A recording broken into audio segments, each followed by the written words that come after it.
بسم الله الرحمن الرحيم. الحمد لله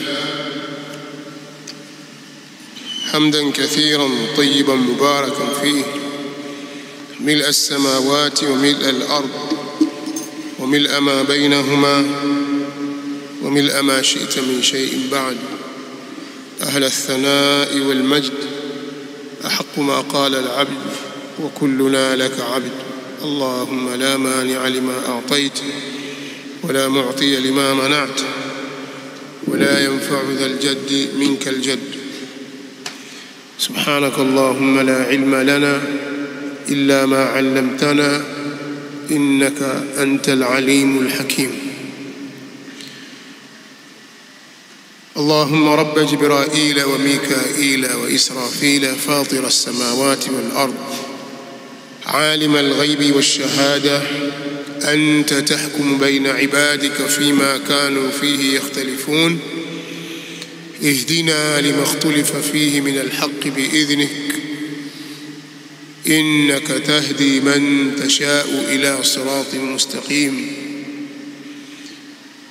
والصلاة والسلام على أشرف الأنبياء والمرسلين نبينا محمد وعلى آله وصحابته أجمعين والتابعين لهم بإحسان إلى يوم الدين، وسلم تسليما كثيرا. أما بعد، hii itakuwa ni majlisi yetu ya sita, majlisi ya sita katika usiku huu wa Jumatatu au kuamkia Jumatatu, Jumanne hakadha.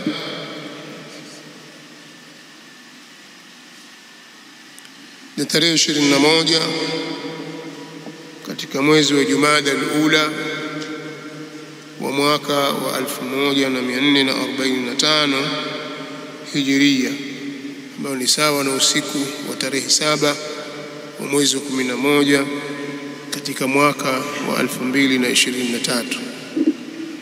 Majlisi hii ya sita tumeihusisha maalum kwa ajili ya kulizungumzia suala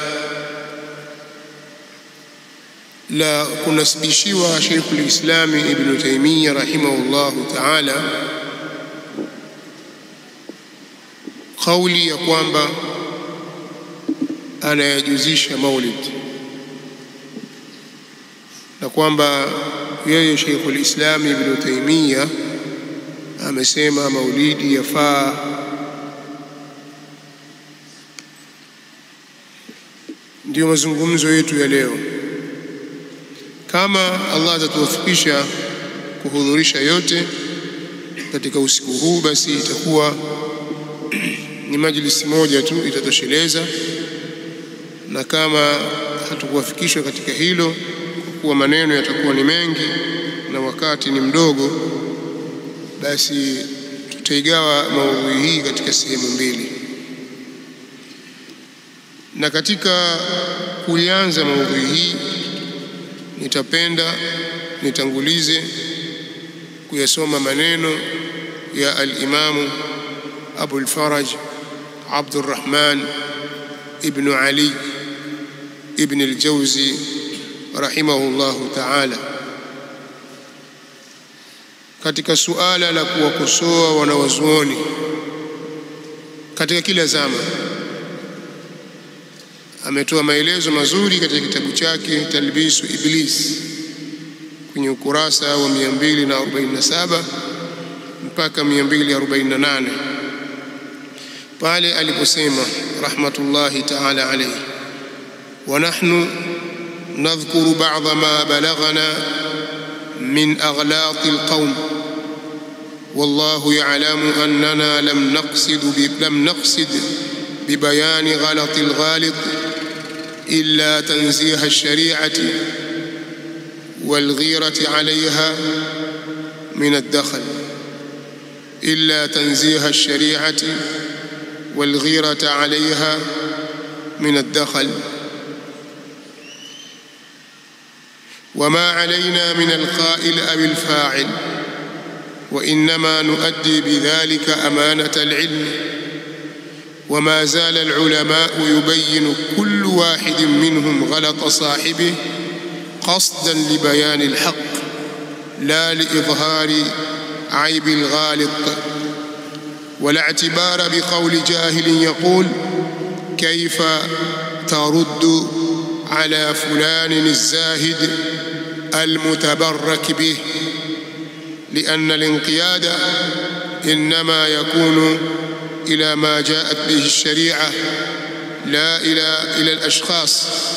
وقد يكون الرجل من الأولياء وأهل الجنة وله غلطات فلا تمنع منزلته بيان زلله، إلى آخر كلامه رحمه الله تعالى. Anasema al-Imam Ibn al-Jawzi, na sisi tutataja baadhi ya mambo yaliyotufikia miongoni mwa makosa ya watu. Tutataja mambo yaliyotufikia miongoni mwa makosa ya watu, na Allah anajua kwamba sisi hatukusudii katika ubainishaji wa makosa ya mwenye kukosea isipokuwa kwa ajili ya kuitakasa sheria dhidi ya uharibifu na kuwa na wivu na sheria. Na sisi hatuna shida na msemaji wala mtendaji wa makosa, na hakika tunafanya hivyo kwa kuitekeleza amana ya elimu. Wanawazuoni waliendelea kila mmoja miongoni mwao kubainisha makosa ya wenzao kwa makusudio ya kuibainisha haki na si kwa lengo la kudhihirisha kasoro za mkoseaji. Na wala hakuna mazingatio kwa kauli ya mtu mjinga anaposema, inakuwaje unamjibu shekhe fulani mwenye zuhdi na ambaye hupatikana baraka kwake, kwa sababu kufuata kunapatikana kwenye yale yaliyoletwa na sharia na sio katika kuwafuata watu. Na huenda mtu akawa ni miongoni mwa mawalii, huenda mtu akawa ni miongoni mwa mawalii na ni katika watu wa peponi, lakini ana makosa, na daraja yake hiyo haizuii kuyabainisha makosa yake. Maneno haya ameyataja katika kitabu chake kinachoitwa Talbisu Iblis kwenye ukurasa niliotaja 247 mpaka 248, chapa ya Madarul Watan ya mwaka wa 1440 Hijria. Nimeyatanguliza maneno haya ili wajue wale wasioelewa au wasiojua wakadhania kwamba watu wanapojibiwa na kukosolewa ni kukosewa adabu, kwamba wewe utakapomkosoa shekhe fulani basi umemkosea adabu, na hawapendi wao. Hii ni dini, haiendi kwa mapenzi kwamba fulani kapenda na fulani hajapenda. Kinachoangaliwa ni misingi ya dini. Dini imeweka katika misingi yake ni kufanya uaminifu katika mambo ya dini, na miongoni mwa uaminifu ni kubainisha makosa ya mkoseaji. Kama mtu amekosea peke yake huko chumbani pembeni, ni kosa baina yake yeye na Mola wake, atanasihiwa kwa siri. Amekosea baina yake na Mola wake, ametenda makosa kwa ule ubinadamu alionao, atanasihiwa kwa siri hivyo hivyo. Atafuatwa, ataambiwa, ataelekezwa kwamba alichokifanya ni kadha, na akifanya makosa yake kwa wazi, hata kama ni baina yake yeye na Mola wake, lakini ana athari katika mujtama, yatazungumzwa hayo kwa wazi. Na kama ni jambo la dini sasa, kwa alilolisema au alilolitenda, kuna watu wanaliamini kwamba ni sawa, kwamba hiyo ni haki, na pengine wakafuata mwenendo wake kwa kuona kwamba shekhe fulani kafanya jambo kama hilo. Sasa halizungumzi tena chumbani kwamba umfuate, sasa kwa hiyo usimfuate. hakuna kwamba lazima umfuate, maadamu jambo limezungumzwa dhahiri shahir. Mtu ameandika kitabu na kitabu hicho chasomwa, watu wasomeshana, hoja zilizomo watu wanazitumia, hilo ni jambo tayari lishakuwa dhahir. Wanatakiwa linapokosolewa au kitabu kikosolewa kwa dhahir, ni mmoja aliandika iko hai au ashakufa, ni mmoja aliandika iko hai au ashakufa, ndio dini ilivyo. Wa ila ingekuwa hakuna faida yoyote ya kujibiwa watu wa makundi mbalimbali na wa maimamu wakubwa kama walivyofanya. Na hivi ndivyo anavyoeleza al-Imam Ibn al-Jawzi. Kwa hiyo wafahamu wale wanaodhania kwamba kuwajibu baadhi ya mashekhe ni kuwakosea adabu, ni kuwatukana. Kuna watu wana fikra hizo, au wengine wanafanya maksudi. Anapokosa hoja basi ukimbilia kwenye kichaka hicho. Unaona kama tukana pale, utamkosoaje shekhe mbele za watu? Kwani yeye alipoandika, si aliandika akakitoa mbele za watu na watu wanakisoma na mnakitegemea kitabu, na hoja sema zitoa mbele za watu, kwa hiyo zitajibiwa mbele za watu. Hili ni lazima lifahamike. Sasa tukirudi katika maudhui yetu, maudhui tulionayo ni maudhui hasasi jidda,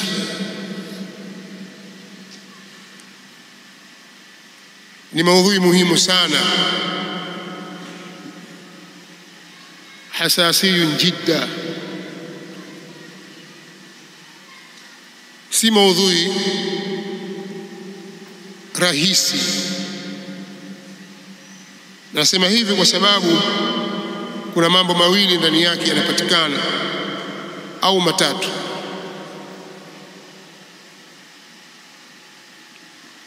Jambo la kwanza ambalo ni muhimu sana kwa talibul ilmi, kwa mtu mwanafunzi anayesoma ilmu na kuitafuta ilmu ya kisheria, wakati wa kusoma vitabu, unaporejea kitabu cha mwanachuoni yoyote, basi hakikisha unamjua mwanachuoni huyo, uslubu wake katika uandishi wake fulani, muweko fulani ambao huwezi kuupata katika maneno mengine. Maneno yake yana kuwa fulani kinyume katika anavyozungumza mtu mwingine, na hii ndivyo ilivyo. Pamoja na kwamba wengi katika watu hufanana asalibu zao, kiambao huyu ukasoma maneno hayo ukasema labda huyu ni Sheikh fulani au dhana zikaja nyingi, lakini aghlab maneno ya Sheikh al-Islam Ibn Taymiyyah yana mweko wake.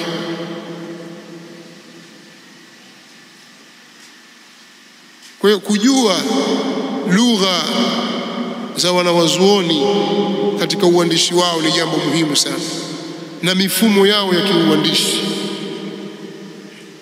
Usipolijua hili,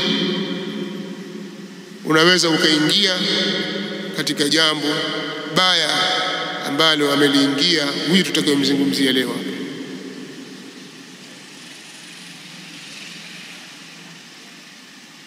Lakini kitu kingine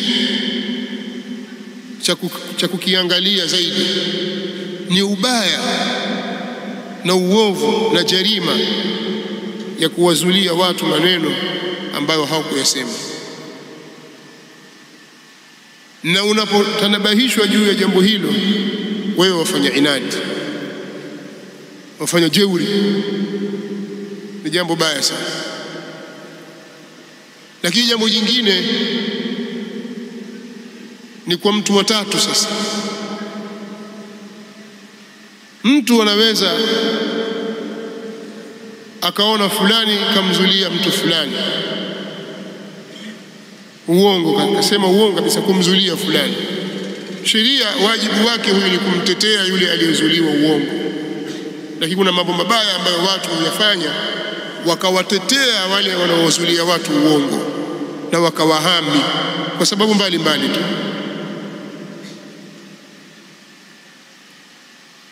Sasa sehemu zote hizi tatu zina haja ya kuziangalia na kuzipa haki yake. Anajuzisha kama yafai, mbona shekhe wenu Sheikhul Islami Ibn Taymiyyah Al-Harrani anayakubali maulidi na anayatetea na anajuzisha, anasema kwamba atakayeyafanya hayo maulid atapata ujira mkubwa, yani mfano wa maneno hayo, lakini mimi nitanukuu maneno yake harfiyan katika kitabu hiki pale aliposema wa ilaika ayuha alqari'u alkarim, chukua ewe msomaji mtukufu, ewe msomaji mtukufu, chukua nassa kalami Sheikh al-Islami Ibn Taymiyyah. Chukua nini? Chukua nas, msemo wa maneno ya Sheikh al-Islami Ibn Taymiyyah fi tajwizihi iqamata al-mawlid wa tartibihi alayhi al-ajr al-azima kama naqalahu al-Sheikh Abdullah ibn Sulaiman ibn Mani' fi kitabihi Hiwar ma'a al-Maliki.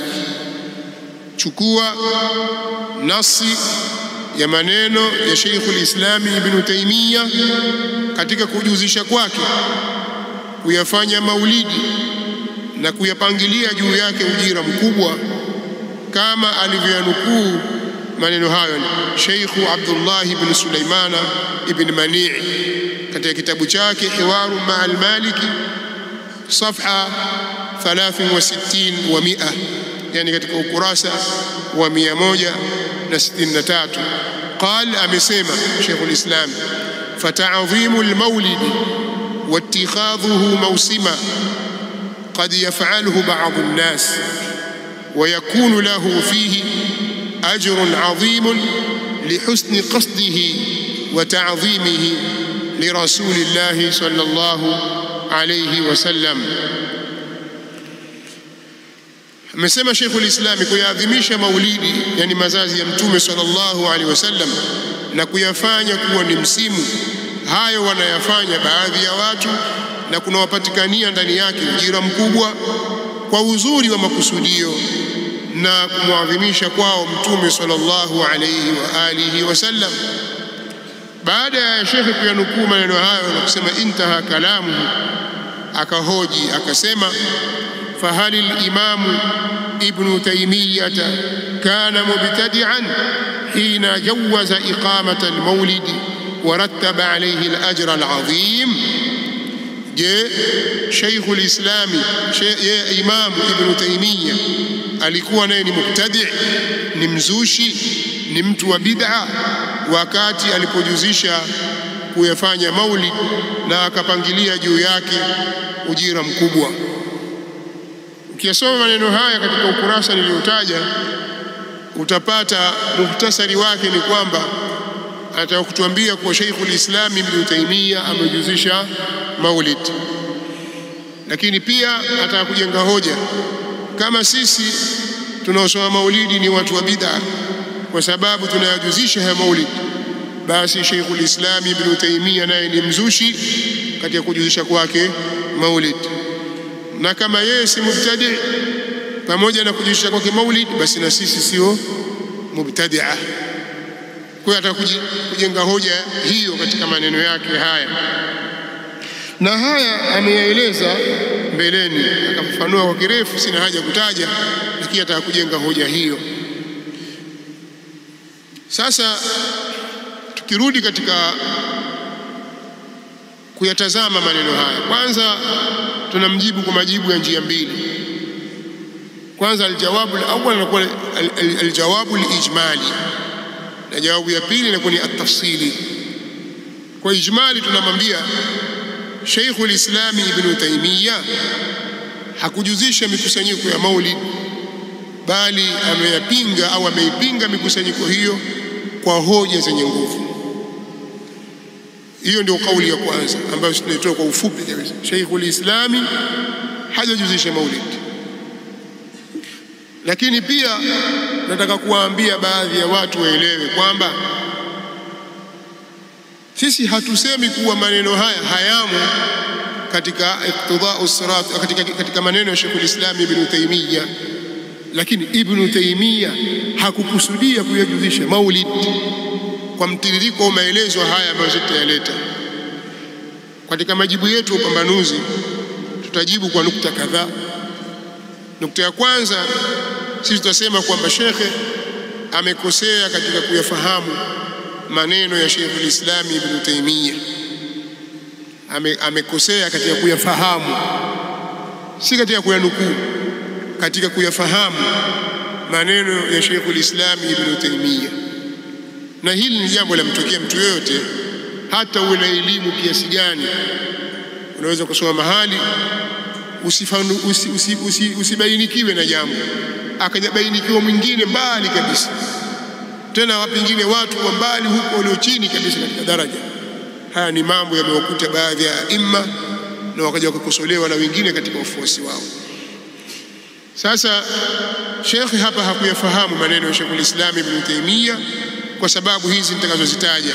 Sababu ya kwanza, hakuyanukuu maneno haya ya Ibn Taymiyyah kutoka kwenye masdari yake ambayo ni kitabu Iqtida'us Siratil Mustaqim.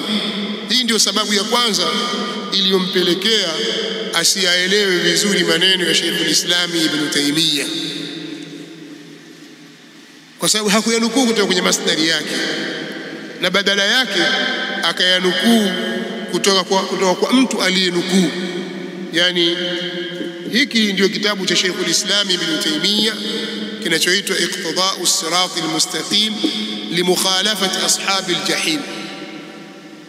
Kiko katika chapa mbalimbali, lakini moja ya chapa nilizonazo ni hii ya Maktabatu Ibn Taymiyyah. Sheikh al-Islam, hiki ndio kitabu chake na maneno haya akayasema humu. Yeye hakunukuu kutoka kwenye kitabu hiki, yeye amenukuu kwenye kitabu hiki kinachoitwa Hiwarun Ma'al Maliki fi raddi munkaratihi wa dhalalatihi, majadiliano na Alawi al-Maliki katika kujibu munkarati zake na upotevu wake. Mwandishi ni Sheikh Abdullah ibn Sulaimana ibn Mani' ambaye ni al-Qadhi bi mahkamati التمييز بمكة المكرمة وعضو هيئة كبار العلماء بالمملكة العربية السعودية. هو شيخ alikuwa ni kadhi huko Makka, na alikuwa vile vile ni sehemu katika lile jopo la wanawachuoni wakubwa katika al-Mamlakatu al-Arabiyyah as-Saudiya kwenye kibaru al-ulama, lakini pia alikuwa ni mudarris, alikuwa ni mwalimu katika msikiti wa Makka, Masjidul Haram. Kwa hiyo shekhe yeye ameanukuu maneno ya Ibn Taymiyyah kwenye kitabu chake hiki akimjibu Alawi al-Maliki kwenye ukurasa wa 163 wa kitabu hiki Hiwaru Ma'a al-Maliki, ambaye huyu Alawi al-Maliki alikuja na hoja kama hii ya kuonyesha kwamba katika wanaojuzisha maulid ni Sheikh al-Islam Ibn Taymiyyah. Yeye akayanukuu maneno ya Sheikh al-Islam Ibn Taymiyyah na akambainishia maana yake. Sasa huyu shekhe mwenye As-Sa'iqatul Muhriqa, yeye akaja akayanukuu maneno ya Ibn Taymiyyah kutoka kwenye kitabu hiki, akayachukua kama yalivyo, na ule ufafanuzi aliotoa shekhe yeye akaukataa. Naona pia namna alivyoukataa.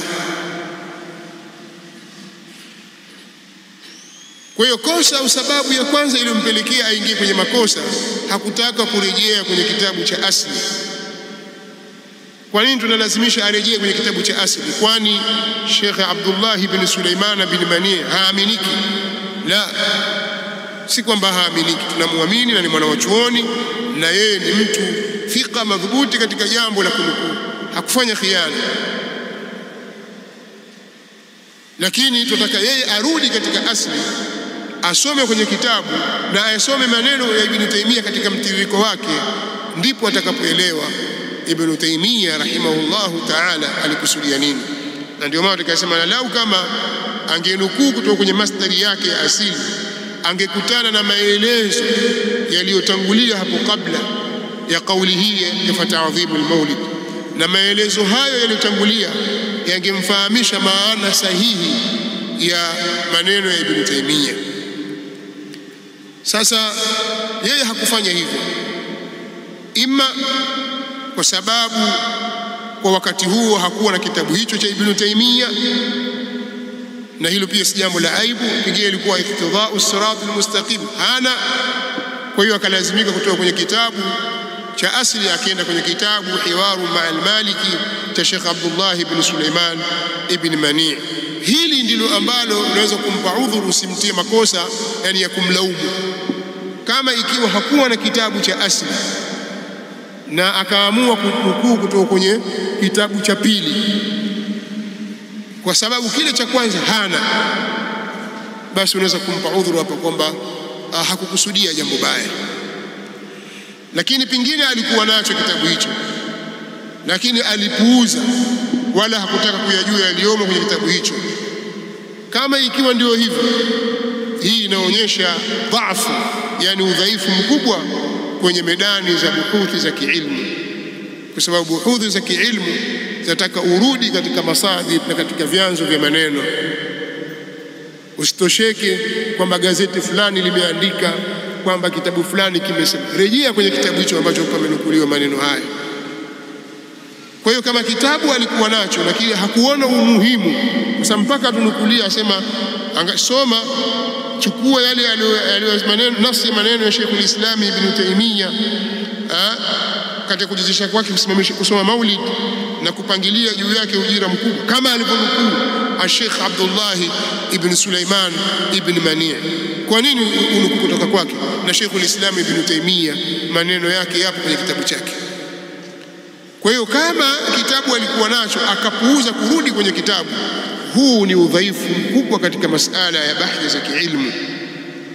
Au pengine kitabu pia alikuwa nacho hicho cha Ibn Taymiyyah, Iqtida'u as-sirat al-mustaqim, na aliyasoma yaliyokuwemo akayajua, akabainikiwa na ubatili walichokinukuu, lakini kwa maksudi akaamua kuyapotosha maana ya maneno ya Ibn Taymiyyah rahimahullahu ta'ala, wa hadha akbar. Kama ikiwa hili, lakini hatumdhanii hivyo sasa, kwa sababu hili ni baya zaidi. Sasa ima atakuwa aliyaona na akabainikiwa lakini kwa maksudi tu, au aliyaona au kitabu anacho lakini hakuyasoma, na huu ni udhaifu. Sidhani kama watu wake wataukubali kwamba udhaifu huu uko nao shekhe wao katika bahthi, au hakuwa na hicho kitabu. Tutampa udhuru kwamba kwa sababu hakuwa na kitabu hicho, pengine ikawa ndio sababu iliyompelekea kuanguka katika jambo hili.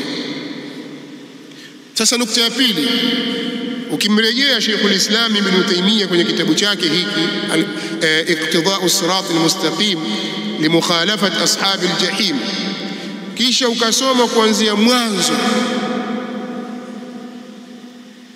kuanzia mwanzo wa fasl ya pili. Hiki kitabu katika juzuu yake ya pili ile ameweka fusuli kama ilivyokuwa katika juzuu ya kwanza, akaweka fasuli ya kwanza.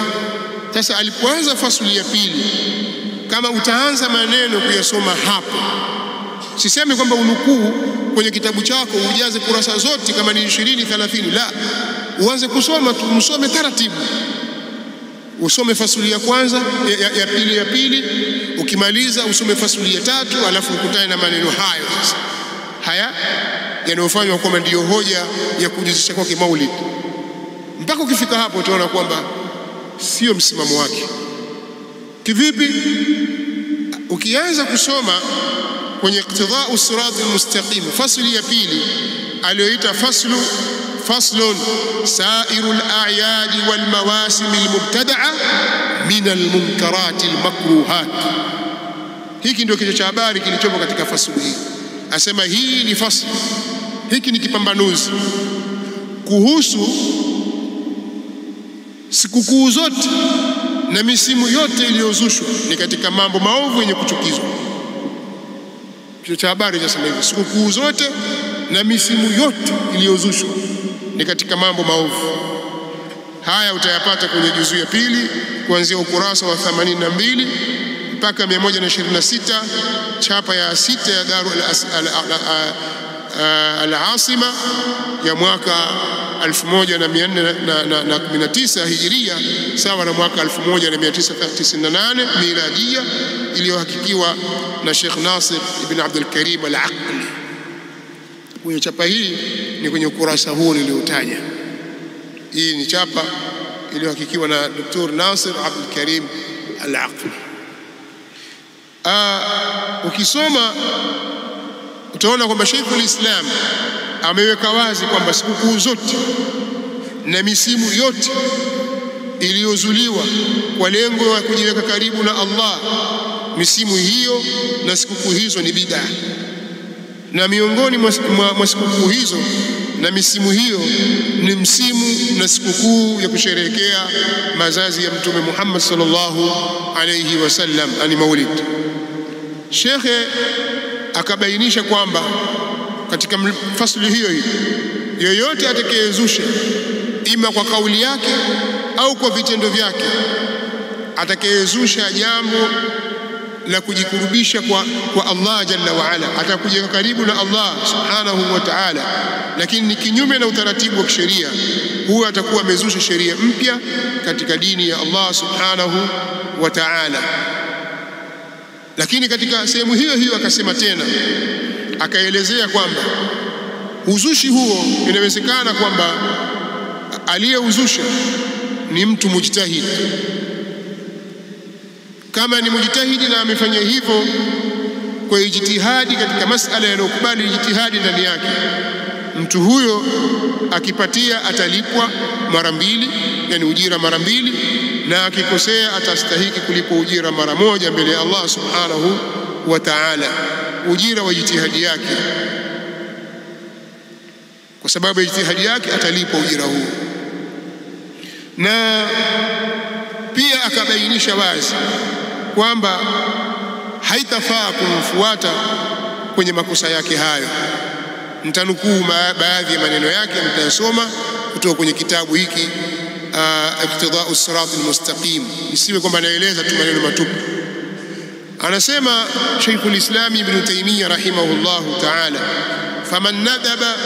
faman nadaba ila shay'in yataqarrabu bihi ila Allah أو أوجبه بقوله أو فعله من غير أن يشرعه الله فقد شرع من الدين ما لم يأذن به الله، ومن اتبعه في ذلك فقد اتخذه شريكا له وشرع له من الدين ما لم يأذن به الله. Na yoyote atakayelifanya kuwa ni sunna jambo lolote ambalo anataka kujikurubisha nalo kwa Allah, au akalifanya kuwa ni wajibu kwa kauli yake au kwa kitendo chake, basi na kuwa Allah ndiye aliyeliweka, basi huyo atakuwa ameweka katika dini jambo ambalo Allah hakuliruhusu. Kisha akasema, naam, qad yakunu mutaawilan fi hadha ash-shar' fayughfar lahu liajli ta'wilihi idha kana mujtahidan الاجتهاد الذي يعفى فيه عن المخطئ ويثاب أيضا على اجتهاده، لكن لا يجوز اتباعه في ذلك كما لا يجوز اتباع سائر من قال أو عمل قولا قد علم الصواب في خلافه وإن كان القائل أو الفاعل مأجورا أو معذورا. نعم، يعني hivyo ndivyo, lakini inawezekana akawa mwenye kufanya hilo amefanya kwa ta'wili katika sheria, ni mwenye kufanya ta'wili katika sheria, basi atasamehewa kwa sababu ya ijtihada yake, kama akiwa yeye ni mujtahid, tena ijtihadi ambayo husamehewa mwenye kukosea, na atapewa thawabu vile vile kwa ijtihada yake, lakini haitofaa kumfuata katika jambo hilo. Iqtida'u Sirat al-Mustaqim kwenye juzu ya pili ukurasa wa 84. Haya ni maneno ambayo ameyaeleza Sheikhul Islam Ibn Taymiyyah. Maneno haya pengine watu wengi wasielewe. Na kuwaje mtu afanye jambo la makosa alafu aambiwe kwamba atapata ujira? Katika sheria ya Kiislamu imeweka msingi huo. Ukisoma vitabu vya usulul fiqh utaona sheria imefungua mlango kwa mtu anaitwa mujtahid, kwa sababu watu wamegawanyika katika huu ulimwengu katika mambo ya kielimu. Wako waliofikia daraja wakaitwa ni mujtahidun na wapo wanaitwa almuqallidun. Sasa mujtahid katika sheria ni kama vile alivyoelezwa na wanawazuoni wa usuli. Hapa anasema istilahan, maana ijtihadi ni badhlu alfaqihi almujtahidi majhudahu, ni mwanawachuoni kutoa mwanawachuoni faqihi mwenye kufanya jitihadi juhudi zake, ay taqatahu wa wus'ahu fi naili ay bulugha algharad, fi naili ay bulughi algharad, katika kufikia lengo almaqsudi lenye kusudiwa min alilmi litahsilihi bi an yabdhula tamama taqatihi fi an-nadhari fi al-adillati ash-shar'iyya liyahsul adh-dhannu bil-hukm ash-shar'i. Kwa mujtahid ni mwanachuoni aliyekuwa na uwezo wa kuchukua hukumu kutoka kwenye dalili zake na amekamilika alati za ijtihadi, yani mwanachuoni mwenye sifa maalum ambazo hutajwa katika vitabu vya usul fiqh, na masala yaliyoko mbele yake hayana nas, wala si katika masala ya aqida wala si masala ya ghaib, ni masala yanayokubali ijtihadi. Nini hukumu ya jambo hili? Akaangalia nusus kwa uwezo wa elimu aliyokuwa nayo, akaleta fatwa katika jambo lile. Kuna mujtahidi ambaye ni mutlaq, kuna mujtahidul madhhab, kuna mujtahidul fatwa. Hivi ndivyo wanavyoeleza wanaochuoni. Ala kulli hal, mtu amefikia martaba na daraja ya ijtihadi, akalizungumzia jambo fulani na hakuzembea, amefanya jitihadi yake mwisho wake wote, mwisho wa juhudi yake katika kuyatazama masala hayo, kisha akayatolea hukumu, ikawa vile alivyotoa hukumu kwa mujibu wa dalili alizozitaja au alizozisoma akapatia, mtu huyu atapata ujira mbele ya Allah mara mbili, kama ilivyokuja katika hadithi ambayo ni muttafaqun alayhi. Katika lafzi la Bukhari imekuja idha hakama alhakim, lakini lafzi nyingine idha jitahada alhakim, atakapojitahidi. Kwa hiyo atapata ujira mara mbili, kwanza ujira wa kupatia, na pili ni ujira wa ile juhudi aliyoifanya, na hii ni katika fadhila za ilmu. Kwa hiyo walipwa wewe, mtu akuuliza swali na wewe ni alim, umefikia martaba ya ijtihadi, imma mutlaq au katika madhhab au katika fatwa, ukatoa fatwa baada ya juhudi kubwa uliyoifanya, basi wewe upata ujira mara mbili. Huo ndio Uislamu. Lakini pengine katika kufanya juhudi zako ukaitoa fatwa ikawa kinyume chake ndio sawa, na wewe ni mujtahid na ukuzembea, sheria ya Kiislamu ya kwambia kwamba hutapata dhambi, utapata ujira kwa ile juhudi uliyoifanya na jitihadi uliyoifanya, utapata ujira mara moja. Lakini watu wengine hawataruhusiwa kuwafuata watu hao katika hilo, na ndio maana hizi ikhtilafu za madhahibu zilizopo. Utakuta mwanachuoni huyu kasema hivi, yule kasema vile katika masala ya ijtihadi. Wale waliopatia katika masala fulani watapata ajr mara mbili, falahu ajran, kama alivyosema Mtume sallallahu alayhi wa alihi wasallam.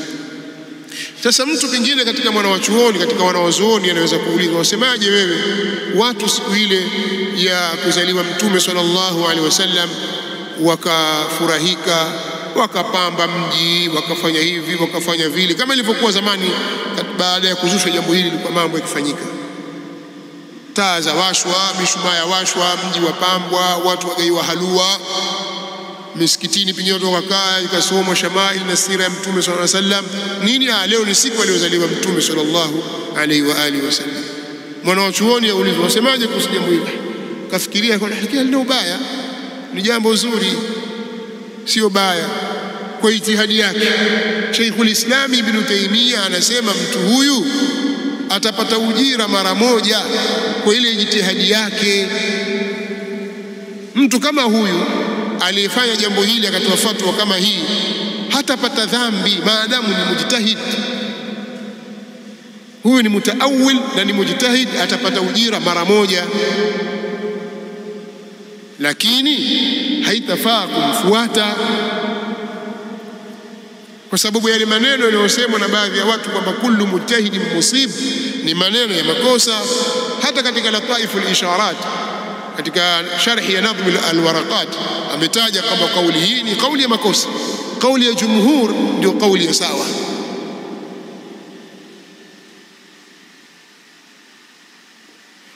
Tayib, turudi katika maudhui yetu sasa. Sheikhul Islam Ibn Taymiyyah anamzungumzia mtu wa aina hii, si katika swala la maulidi peke yake, bali na masala mingineyo ambayo yanafaa ijtihadi ndani yake. Mwanawachuoni amezungumza kauli au amefanya jambo kwa mujibu wa jitihadi yake na mablaghi ya ilmu yake, upeo wa elimu yake, kwa dalili alizoziona, akaona jambo fulani lafaa, basi hatapata dhambi kwa hiyo fatwa aliyotoa, hata kama ni ya makosa, atalipa ujira mara moja kama hakuzembea. Baada ya kueleza hayo, Sheikhul Islam akaleta faslu nyingine. Faslu iliyofuata faslu ma uhditha min al-a'yadi az-zamaniyati wal-makaniyya.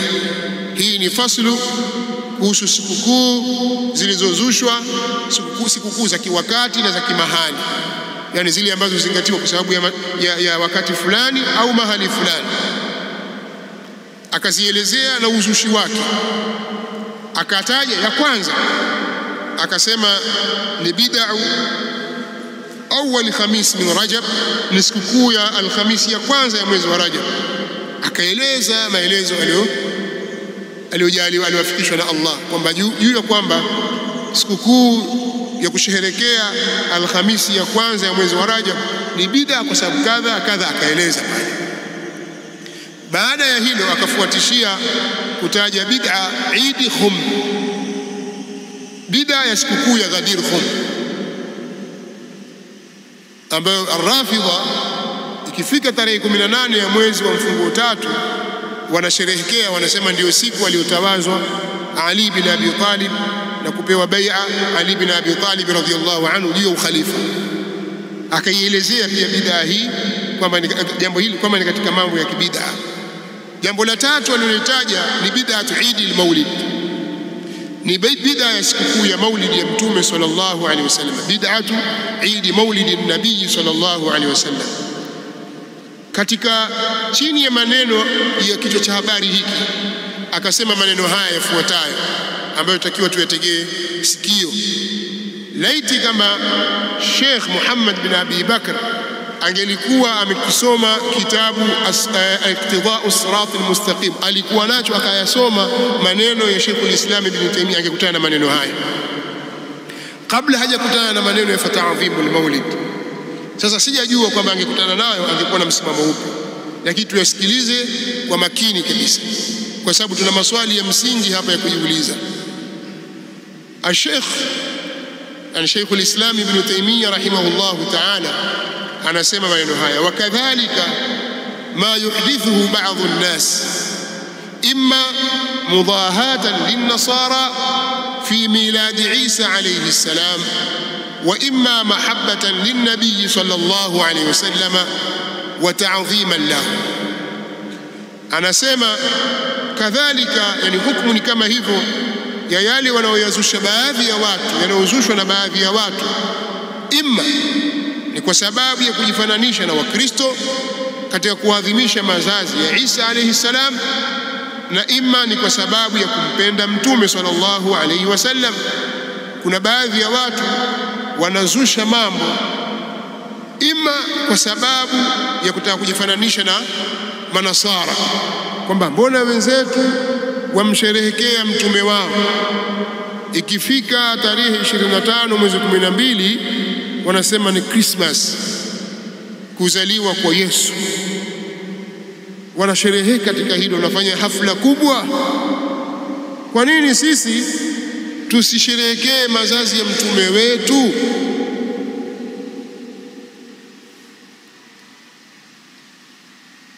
Tumeelewana?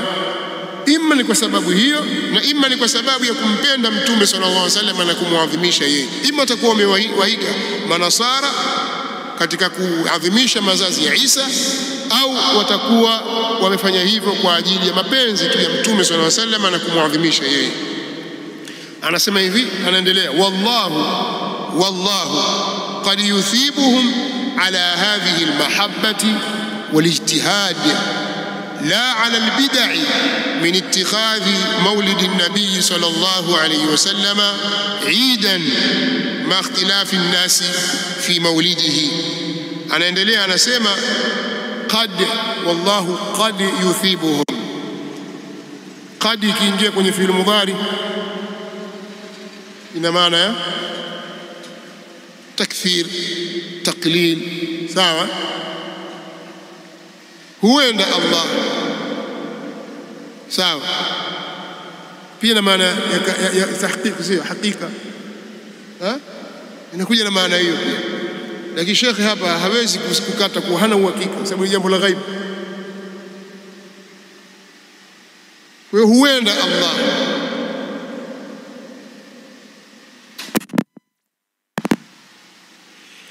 huenda Allah akawalipa, akawapa thawabu kwa sababu ya mapenzi yao haya na jitihadi yao, lakini akasema na sio kwa sababu ya uzushi wa kuyafanya maulidi ya Mtume sallallahu alaihi wasallam kuwa ni Eid. Hawatalipwa kwa sababu ya uzushi wa kuyafanya mazazi ya Mtume sallallahu alaihi wasallam kuwa ni Eid. Kisha akaendelea, pamoja na ikhtilafu ya watu wanaozuoni yani katika siku ya kuzaliwa kwake, kwa sababu kuna ikhtilafu Mtume sallallahu alaihi wasallam akazaliwa tarehe ngapi, pia kuna ikhtilafu Mtume sallallahu alaihi wasallam akazaliwa mwezi wa ngapi. Lakini akaendelea akasema, fa inna hadha lam yaf'alhu as-salafu ma'a qiyam al-muqtadi lahu wa 'adam al-mani' minhu, ولو كان هذا خيرا محضا أو راجحا لكان السلف رضي الله عنهم أحق به منا، فإنهم كانوا أشد محبة برسول الله صلى الله عليه وسلم وتعظيما له منا، وهم على الخير أحرص منا. انتهى كلامه. sikilizeni kwa makini, anasema na lau kama ungekuwa yani uzushi huo ni kheri tupu, yani kheri iliyotakasika, au ni kheri yenye nguvu, kwa maana dalili zake zimekuja kuonyesha kwamba jambo hili lina nguvu, kheri yake ina nguvu, basi waliotangulia yani masahaba, tabi'in, atba'u tabi'in wangekuwa wana haki zaidi ya kufanya uzushi huo kuliko sisi, kwa sababu wao wanampenda zaidi Mtume sallallahu alaihi wasallam kuliko sisi, na wao wanapupa zaidi kwenye kheri zaidi wanapupa zaidi kwenye kheri kuliko sisi. Mwisho wa kunukuu maneno yake. Lakini Ibn Taymiyyah huyu ukienda katika vitabu vyake vingine kama Al-Fatawa Al-Kubra na sehemu nyingine, ana maneno mfano wa haya. Anasema, nitamnukuu hapa, nimetoka kidogo kwenye Iqtida as-Sirat al-Mustaqim, afu nitarudi kutilia nguvu kuonyesha kwamba maneno ya Ibn Taymiyyah hana ishara yoyote ya kujuzisha maulid. Anazungumza kitu kingine mbali, lakini jamaa hawa hawakumuelewa.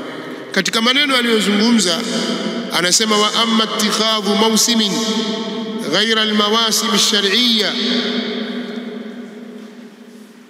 au ghayri almawasim ash-shar'iyya, ama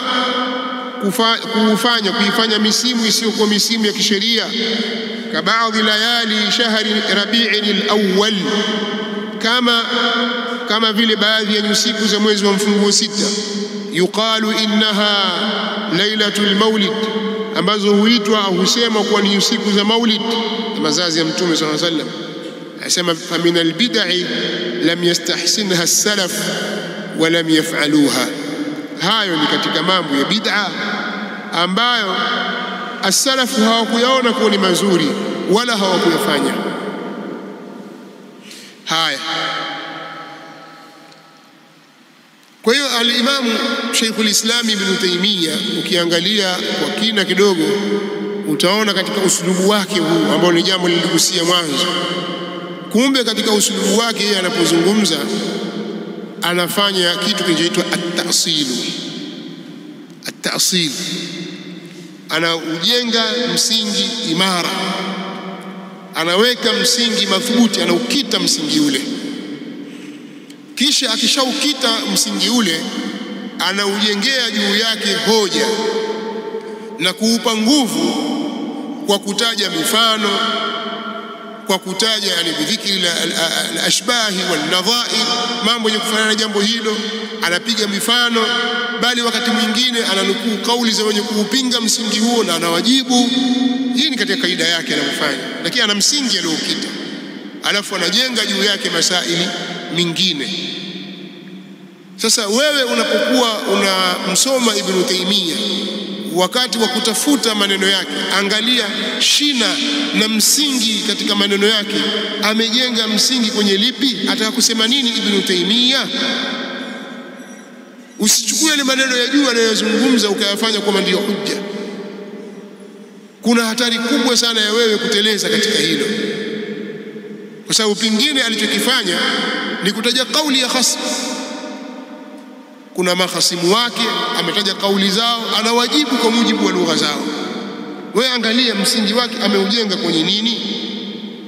Kwa hiyo fatasilu huna anna al-insana idha ijtahada wa huwa ahlu lilijtihad fa akhta fi ijtihadihi fallahu qad yuthibuhu ala ijtihadihi hadha على اجتهاده هذا، وهذا هو الأصل المأخوذ من مشكاة النبوة، وهذا الأصل مأخوذ من مشكاة النبوة. Hapa taasili aliyoifanya ni kwamba kumbe mujtahid atakapojitahidi na hali ya kuwa yeye ni katika wenye kustahili kufanya ijtihad katika masala ambayo anastahili ijtihad, akijitahidi akakosea, Allah subhanahu wa ta'ala hatamwacha bure, atampa thawabu kwa ijtihadi yake. Na maneno haya hakuyasema kwa hawa, yamechotwa kutoka kwenye nuru na mishkati ya maneno ya Mtume sallallahu alayhi wa alihi wasallam. Kisha Sheikh akafanya istitrad, nao ni kutaja mifano, na mifano ya jambo hilo ni mfano anapojitahidi mwana wa chuoni, ijtihadi ambayo inaruhusiwa, akateleza akaingia katika bid'a kama vile bid'a ya ihtifali bil maulid, basi mtu huyu alifanya ijtihadi atapata ajiri mara moja insha Allah taala, na wala hatapata dhambi au wala hatapata ujira kwa ile bid'a aliyoiunga mkono, atalipwa kwa ile ijtihadi yake. Na hii ni kutokana na samaha ya dini yetu ya Kiislamu iliyokuwa tukufu. Kwa hiyo mukhtasari wa maneno haya ambayo sisi tumeyasoma hapa, naweza kufanya ikhtisari kupitia maneno ya Sheikhul Islam Ibn Taymiyyah kwa kusema Sheikhul Islam Ibn Taymiyyah yeye anaona kwamba kuweka misimu ya sherehe za kidini ambazo hazikuwekwa na sheria kama vile misimu ya Maulid, yani mazazi ya Mtume sallallahu alaihi wasallam, au mazazi baadhi ya masahaba kama walivyofanya wale walioanzisha Maulid, walianzisha Maulid ya Mtume sallallahu alaihi wasallam na Maulid ya Fatima na maulidi ya Ali na maulidi ya maimamu. Lakini kabla ya kufika huko walianzisha maulidi kama 6 hivi. Moja katika hayo yani maulidi ya Mtume sallallahu alaihi wasallam na maulidi ya wanaoita ahlul kisa. Alafu kuna maulidi ya al-hakim, yule mtawala mwenyewe. Sasa hivi jambo limekwenda mbali zaidi. Maulidi yamekuwa mpaka ya waliokufa. Tambua hauli ya mtu fulani amekufa mwezi ngapi vile, alifariki mwezi 7 Shaaban, maulid. Sio maulid, yani ni siku aliyokufa mtu fulani, lakini maulid. Siku ya kuanzishwa chuo fulani, maulid. Lakini asili alianzia huko. Sasa Sheikhul Islam anasema kuanzisha mifumo kama ina misimu kama hiyo ni jambo la uzushi katika dini. Jambo la pili, kutokana kwenye mukhtasari wa maneno yake, kukusanyika kwa ajili ya sherehe kama hizo ikiwemo maulid ni bid'a, kwa sababu waliotangulia hawakulifanya hilo. Sheikhul Islam bin Taymiyyah anasema hivyo, kwa sababu waliotangulia hawakulifanya hilo. Kadhalika anasema hayo mambo ya kusherehekea mazazi na kuweka sherehe nyinginezo ambazo hazikuwekwa katika sheria ya dini si katika kheri, kwa sababu lau yangelikuwa mambo ya sherehe za maulid ni katika kheri, basi masahaba, tabi'in na wengine waliokuja baada yao wangetutangulia katika kheri hiyo, kina Imam Shafi'i, kina Malik, Abu Hanifa na wengineo wangetutangulia sisi kwenye kheri hiyo. Lakini katika maneno yake pia vile vile, ambayo mukhtasari wa maneno yake na faida tuliyoipata, pamoja na kuwa mambo haya hayana kheri, lakini huenda Allah subhanahu wa ta'ala akawapa thawabu baadhi ya wenye kuyafanya hayo. Hii baadhi ambayo ni maulama mujtahidun, kwa sababu ya jitihadi yao, kwa sababu mwanachuoni wote alifikia daraja ya jitihadi na akafanya jitihadi na hakuzembea katika hilo, katika masala ambayo anakubali jitihadi akakosea, basi atalipwa ujira mara moja. Sasa naona wakati umekwenda na maswali ya msingi ya kuuliza. Sasa hikma ni kuyaakhirisha au ni kumalizia? Kumalizia? Nitauliza maswali machache. Baada ya kuwekea wazi maneno ya Sheikhul Islam Ibn Taymiyyah kwamba miongoni mwa maneno yake ni haya, kwanza maneno haya ameyaleta katika fasili hizi mbili, fasili hii ya pili na fasili ya tatu, kisha ndio akafikia kwenye kutaja maneno hayo kwenye mtiririko huu. Baada ya kubainikiwa kumbe Sheikhul Islam ilikuwa anazungumzia hili. Sasa nadhani kila mtu Allah subhanahu wa ta'ala amempa maarifa kwa kadri. Maarifa ni riziki, kama ilivyokuwa ilmu ni riziki. Allah huwakadiria watu na akawagawanyia kwa kiasi cha anachokitaka yeye subhanahu wa ta'ala.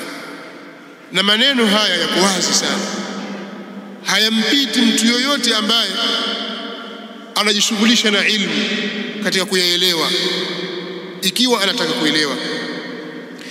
Sasa kama ikiwa Sheikhul Islam Ibn Taymiyyah anasema kuweka misimu na sherehe katika dini bila ya ruhusa ya sheria, kama vile kuweka misimu ya maulidi katika mwezi wa mfungo sita, na kwamba kufanya hivyo ni uzushi usiokubalika katika dini, swali langu mimi kwanza, je, ni kweli Sheikhul Islam Ibn Taymiyyah amezungumza maneno haya au amezuliwa?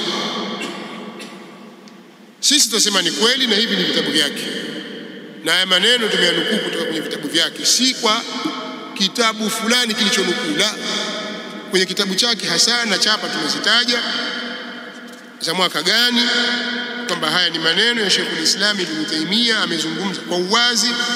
Wakadhalika ma yuhdithuhu ba'dhu an-nas imma mudahatan lin-nasara, mpaka mwisho. Kwa hiyo sisi tunasema hivyo kwamba ni kweli, ni maneno yake.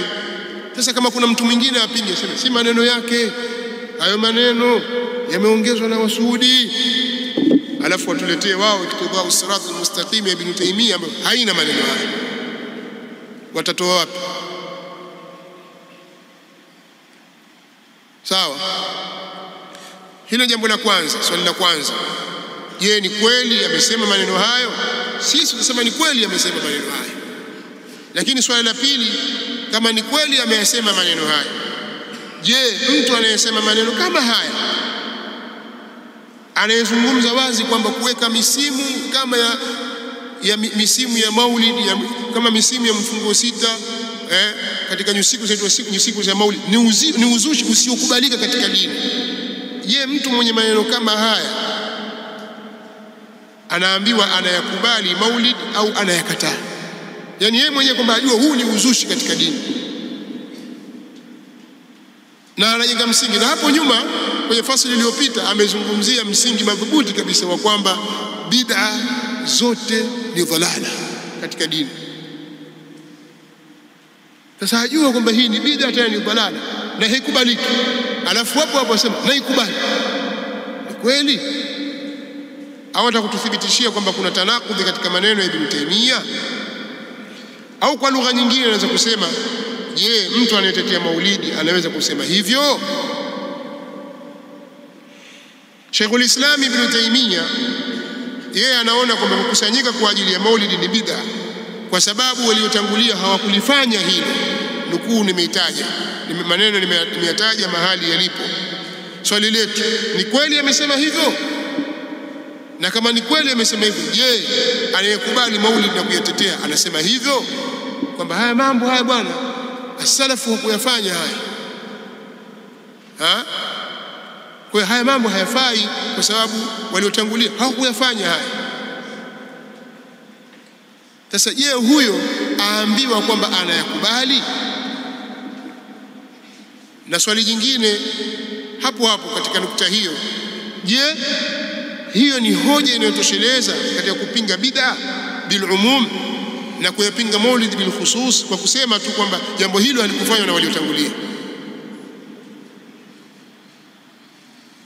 Maana katika watu wanaozungumza kwamba kuona kwamba jambo fulani litakuwa ni baya, halifai kwa kuwa halikufanywa na waliotangulia, mmoja wapo ni Ibn Taymiyyah, na maneno haya kayakariri kwenye kitabu hiki kabla ya kufikia kueleza hiyo fata'dhibu al-maulid. Sasa je, hii ni hoja ya msingi? Ibn Taymiyyah anaona kwamba sherehe za maulidi hazina kheri yoyote, na lau kama kusherehekea maulidi kumekuwa na kheri, basi maswahaba na tabiina wangetutangulia katika kheri hiyo. Je, ni kweli amesema maneno hayo? Na kama amesema maneno hayo, je, mtetezi anatetea maulidi anaweza kusema hivyo? Na je, hiyo ni hoja ya msingi? Pamoja na kuwa mambo haya yana kheri na huenda lakini Allah huenda akawapa thawabu wenye kukosea katika hili, katika wanaozuoni akawalipa thawabu katika hilo kwa sababu ya jitihadi zao. Nataka kuuliza swali tu hapa, je, huo ni msingi sahihi katika dini au ni mambo ambayo ameyatunga Sheikhul Islam Ibn Taymiyyah? Na je, hukumu ya mtu mujitahidi kuwa atapata ujira kwa kosa alilolifanya katika masala ya jitihadi, je, huo ni ushahidi wa kufaa kulifanya kosa hilo? Yani sisi tunajua kwamba sheria imefungua mlango huo katika masala ya jitihadi na ikawapa nafuu mujitahidun kwamba watakapofanya jitihadi katika masala fulani ambayo yanafaa jitihadi ndani yake, wakakosea watapata ujira mara moja. Je, hili ndio linaonyesha ya kwamba mujitahidi atakapojitahidi akikosea ni ushahidi wa kwamba amejuzisha jambo hilo na nafaa kufanywa? Ili liwe hili alilozungumza Sheikhul Islam Ibn Taymiyyah ni ushahidi wa kufaa kufanywa maulid, hakuna kitabu hata kimoja cha dini kinachozungumza jambo hilo, hakuna. Je, itafaa katika sheria ya Kiislamu kumfuata mujtahidi huyo kwenye kosa lake hilo? Na ukisoma maneno ya Sheikhul Islam Ibn Taymiyyah hayo fata'dhibu al-maulid, utaona kuna kipengele cha sema qad yaf'aluhu ba'dhu an-nas, huenda wakayafanya baadhi ya watu. Swali, kwa nini iwe ni baadhi ya watu? Hao baadhi ni kina nani? Na kwa nini wasiwe watu wote wanaosoma maulid?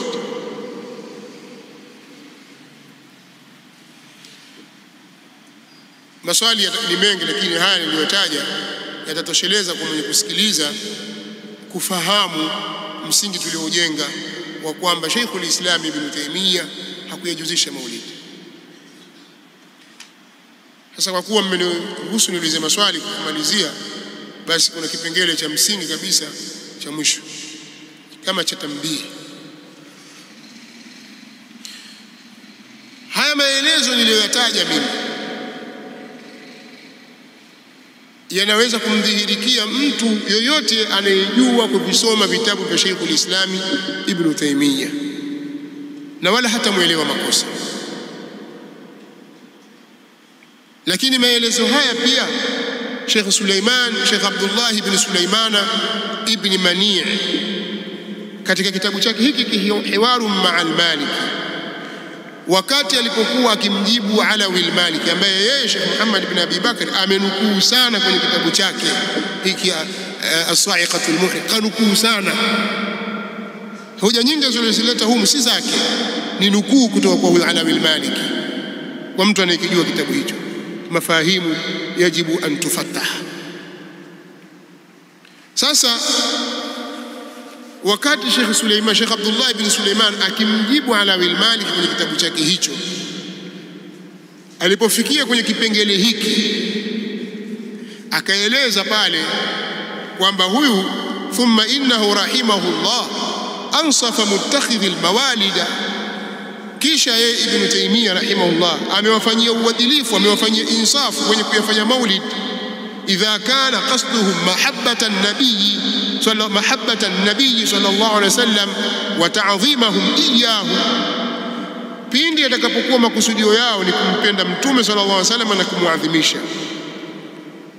Fadhakara anna Allah qad yuthibuhum fi hadha al-qasd la ala al-qiyam bil bid'ah, akaeleza mpaka akafikia kusema wa hadha al-qawlu min shaykh al-islam mahmulun على من فعل المولد لتأويل أو تقليد، أما من عرف أنه بدعة ثم فعله ولو كان عن حسن النية أو لأجل محبة رسول الله صلى الله عليه وسلم فإن هذا يأثم ولا يؤجر ويذم ولا يمدح.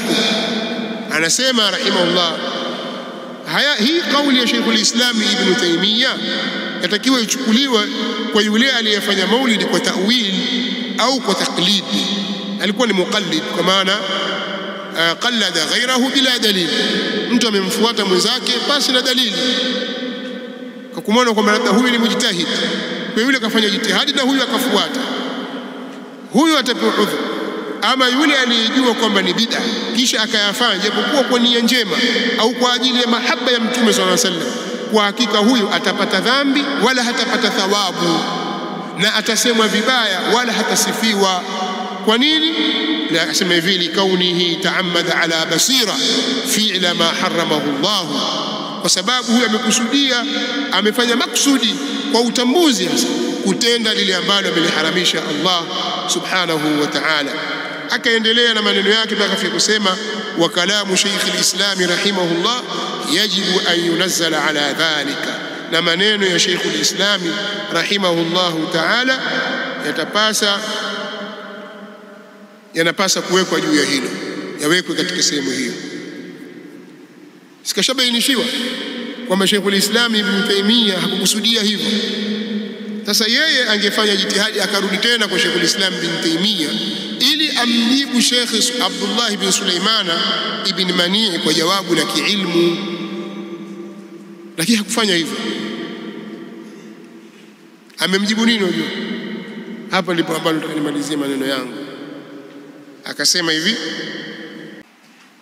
asema qultu wa idha qara'ta bi nafsika ayyuha al-qari'u al-karim نص هذا الشرح وتأملت فيه مليا وعرفت منه المفسد من المصلح والصحيح من السقيم، عرفت أن هناك تعصبا مذهبيا وهو الداء العضال الذي أعيا الأطباء، وإذا ظلت العقول على علم فماذا تقوله النصحاء؟ البوصيري. akaendelea wa inna fariqan minhum la yaktumuna alhaqqa wa hum ya'lamun, Al-Baqara 146. akaendelea wal ajab mimman yanha 'an al-ihtifal bil mawlid mu'allilan bi annahu bid'atun wa huwa yara az-zakharif bil masajid al-manhiy 'anha بنص الحديث الصريح، ويرى الفرش النفيس وبلاط الرخام وماء الذهب وبناء المحاريب وتشييد المنابر في الحرمين الشريفين وغيرهما، بل ويرى آلات التصاوير داخل المساجد وخارجها ولم ينهى عن شيء من ذلك. فإذا احتفل أحد بالمولد النبوي تعظيما له وإقامة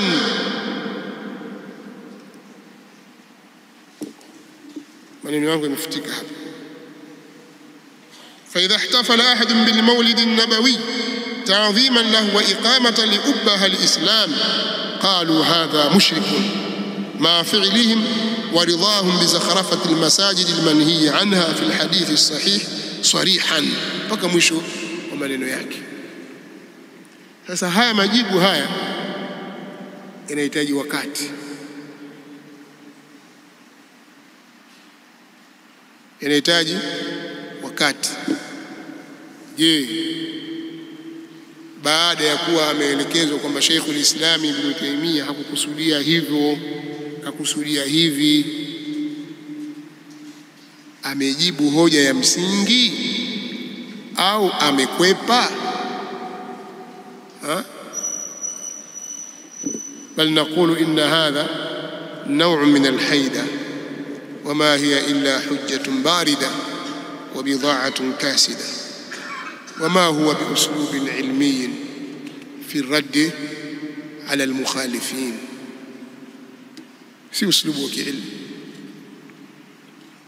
Sasa mimi naona tungesimama, alafu kwenye darasa ya kesho tutarudia kidogo kuuliza maswali, alafu tutarudi kwenye nukta hii,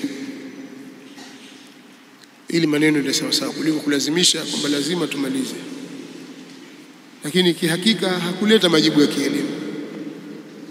Amekwepa, ameruka mbali kabisa, sijajua kwa nini.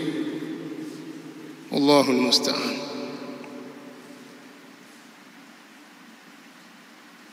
Lakini tuhuma kazileta taasub za kimadhhab, arafta minhu almufsida wa min almuslih والصحيح من السقيم. كما كنا تعصب مذهبي وهو الداء العضال. وإذا ظلت العقول على علم وإن فريقا منهم لا يكتمون الحق وهم يعلمون.